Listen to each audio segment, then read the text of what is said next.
ముందుగా అందరికీ కూడా 80వ స్వతంత్ర దినోత్సవ శుభాకాంక్షలు. చూసారా, మనకి ఇండిపెండెన్స్ వచ్చి 80th ఇయర్ మనం సెలబ్రేట్ చేసుకుంటున్నాము.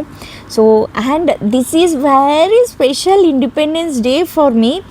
ఎందుకు అంటే కనుక స్కూల్లో కాలేజ్లో ఉన్నప్పుడు ఇండిపెండెన్స్ డే అదంతా సెలబ్రేట్ చేసుకోవడము different.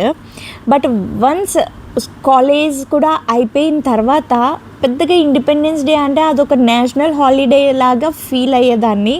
But for the first time ఈ ఆల్మోస్ట్ 13 to 14 ఇయర్స్ తర్వాత మళ్ళా నేను ఇండిపెండెన్స్ డే సెలబ్రేట్ చేసుకున్నాను అనమాట.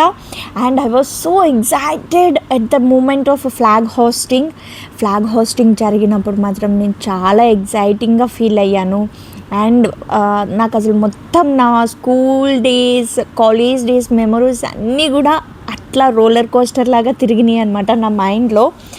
And on this special occasion I want to thank my NCC madam Jhansi Lakshmi madam. ఇప్పుడు రైట్ నౌ తణుకు ఎస్కేఎస్డి కాలేజ్లో అటానమస్ కాలేజ్ అయ్యింది ఇప్పుడు అది. ఆ కాలేజ్కి ప్రిన్సిపల్గా కూడా వర్క్ చేస్తున్నారు ఆ మేడం అయితే. ఎందుకు అంటే కనుక మేము కాలేజ్లో ఉన్నప్పుడు నాకు ఎన్సీసీ మేడం లక్ష్మీ మేడం అనమాట. సో ఈ వీడియో కనుక ఫ్రెండ్స్ ఎవరైనా చూస్తే మేడంకి కంపల్సరీగా చెప్పండి, నేనైతే హార్ట్ఫుల్గా ఆవిడకి థ్యాంక్స్ చెప్పాను అని చెప్పేసి. ఎందుకో తెలీదు, ఇండిపెండెన్స్ డే, రిపబ్లిక్ డే వచ్చినప్పుడు ఎక్కువగా మా కాలేజ్లో మాకు ఎన్సీసీ ఉంది కాబట్టి we are the first candidates to stand for these things.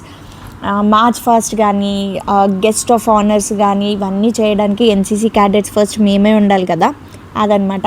So ఇక్కడ కూడా స్కూల్కి వెళ్ళిన తర్వాత టీచర్స్ అందరూ కూడా చాలా బిజీగా ఉన్నారనమాట. ఆ డెకరేషన్స్ ఇవన్నీ పెండింగ్ వర్క్స్ అవన్నీ చూసుకుంటున్నాము. సో ఇంకా పిల్లలకి లాస్ట్లో ఫ్లాగ్స్ అయితే పిన్ చేసామన్నమాట, చిన్నవి.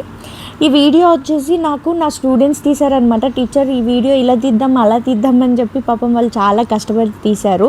కాకపోతే వాళ్ళకి ఎలా తీయాలి అనేది మాత్రం తెలియలేదనమాట. ఆఫ్కోర్స్ వాళ్ళు కూడా చిన్నపిల్లలే కదా, అంత ఫోకస్డ్గా అయితే తీయలేకపోయారు. సో ఉన్న దాంట్లో ద బెస్ట్ అవుట్పుట్ వరకు నేను ఎడిట్ చేసి అయితే పెట్టగలిగాను అనమాట.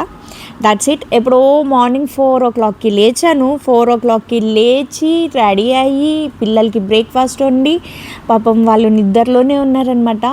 మా హస్బెండ్కి బాయ్ చెప్పి వచ్చేసా. మళ్ళీ ఇంటికి వచ్చేసరికి 12:30 అయింది.